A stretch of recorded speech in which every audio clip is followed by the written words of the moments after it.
Hi, and welcome to Meetings in Math. You are here for 6.3 and 6.4b, the percent proportion and percent equations. Our essential question is, how can I solve problems involving percents? Today you will need your Jaguar Jots on 6.3 and 6.4b, a pencil or a pen. You might find a highlighter helpful. A calculator might keep things moving along quickly. Your problem solving skills is always a must. Bright ideas, and bring your determination with you. I'm interrupting our lesson real fast to say that this lesson has a lot of problems, and I don't think we're going to do all of them, but I want to say that the ones that we don't try, I want to make sure you do try it on your own time because they are very valuable.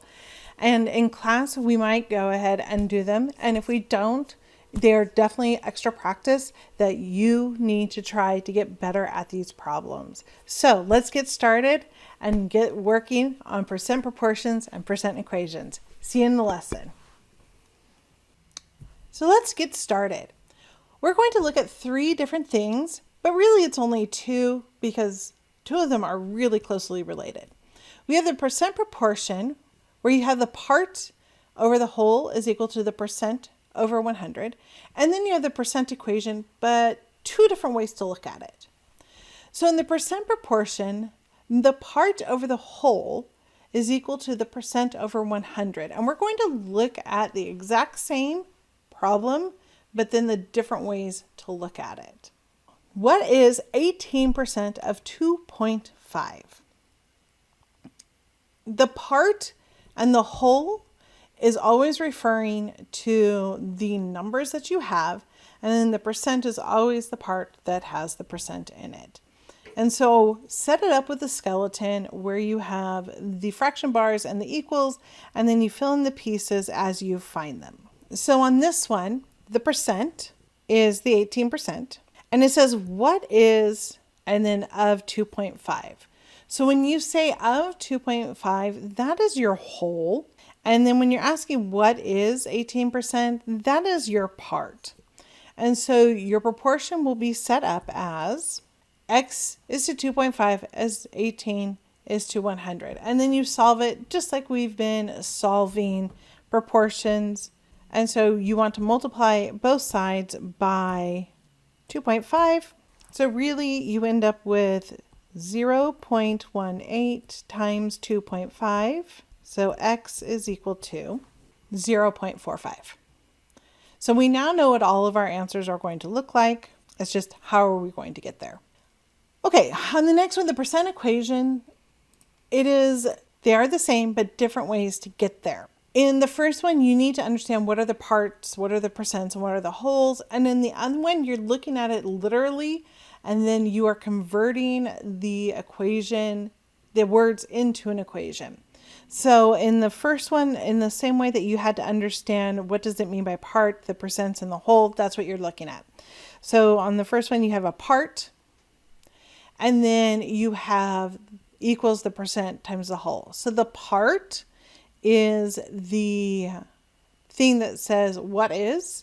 So the what is your part, so x, and then equals, that's this part.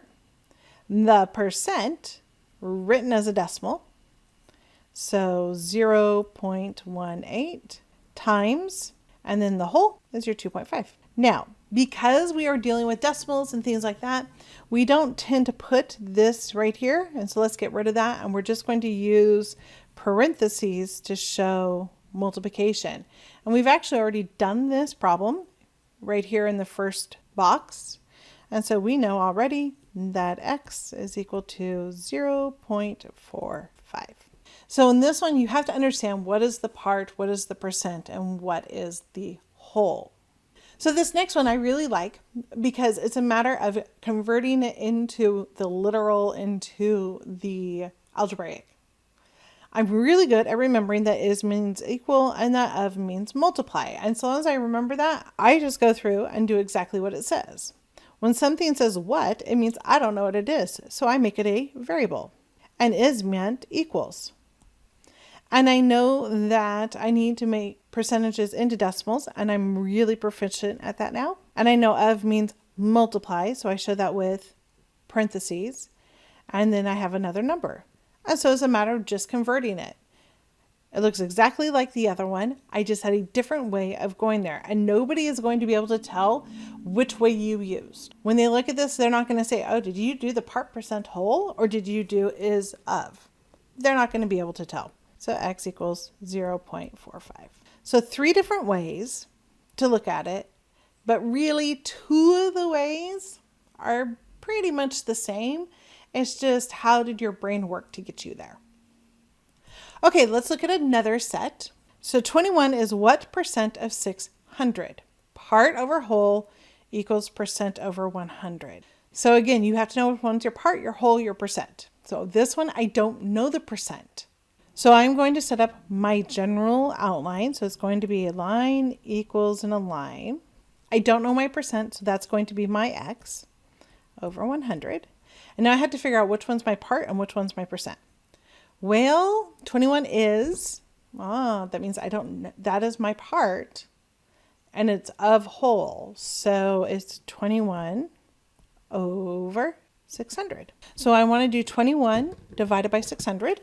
0.035 equals x over 100. And now I know to undo division, I use multiplication. So that's going to move it over 2 decimal places. So 1, 2. So 3.5 is equal to x. So what does that mean? That actually means 3.5%. Okay, 12 is 80% of what number? So now you have to think about, okay, which one's your part, which one's your percent? My part is the one next to the is. So 12 equals 0.80, because I have to turn it into the decimal, times x. How do I undo multiplication? With division. So now I have 12 divided by 0.80, or just 0.8, and I end up with 15 is equal to x. So 15 is my answer. So this was a larger number, which is good, it should be, and it was 15.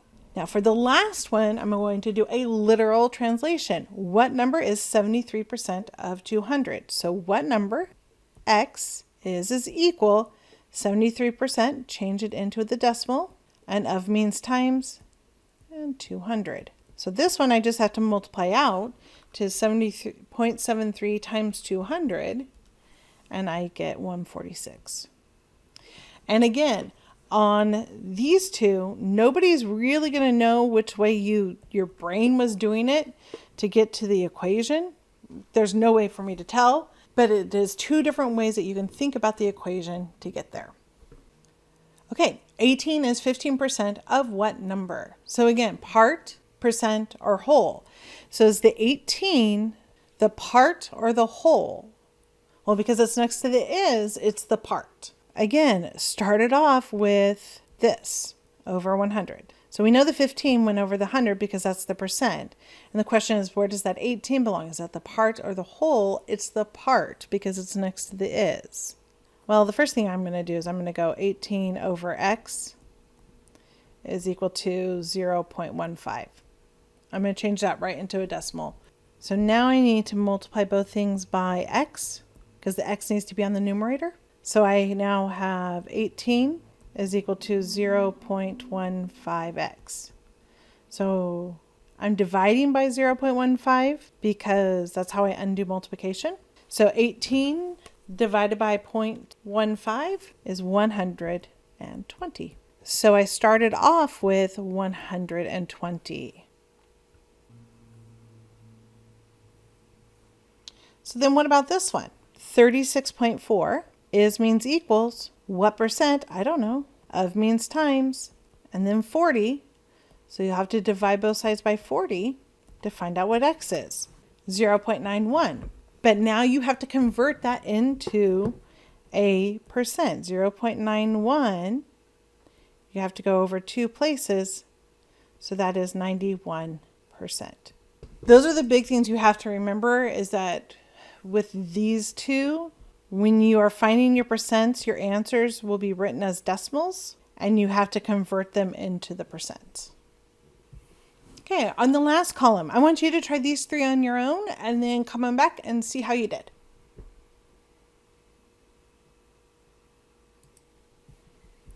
So this one, the words are kind of mixed up, which makes it a whole lot harder. But that's why it's really important to pay attention to what are those keywords that help you out. So we're still doing our skeleton, and we know the 62 is over the 100. So of 40, that tells us that's the whole, and is what number is what we don't know. Well, x over 40 is equal to 0.62. So we're going to multiply both sides by 40. So x is equal to 24.8. So we had to really pay attention on this one to some of those key words. The fact that we know that when we say of 40, we're talking about the whole, and is what, that was talking about the part. Those are those key words that we want to pay attention to. On the next one, what is 60% of 15? Again, paying attention to those key words. Our part is that what is, so we don't know it. So x, and then 60% we know is our percent, and then of 15 times the whole. And so that's a nice problem to have to do. 0.60 times 15.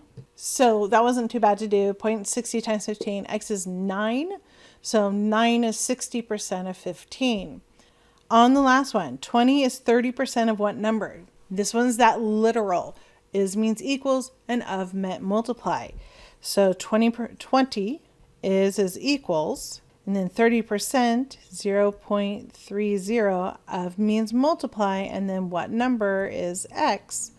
And so we undo multiplication with division, and we get a not nice number. So I did a little bit of rounding, and that's okay that we rounded, but we want to make sure we round, that we don't write down 66.666. Because it's not 60.667. Or we just want to make sure we do some correct rounding. So that was just a whole lot of practice problems. Whew! Whole lot to do there. So which method do you prefer and why? That's what I'd like you to do today, is which method do you prefer and why? I know I have my preference, but which one do you prefer? Go ahead and jot that down. And remember, just because you have a preference doesn't mean you can't get better at other methods. Thank you so much for joining us today. And remember, be kind to each other because we can all use some extra kindness in our lives. Bye for now.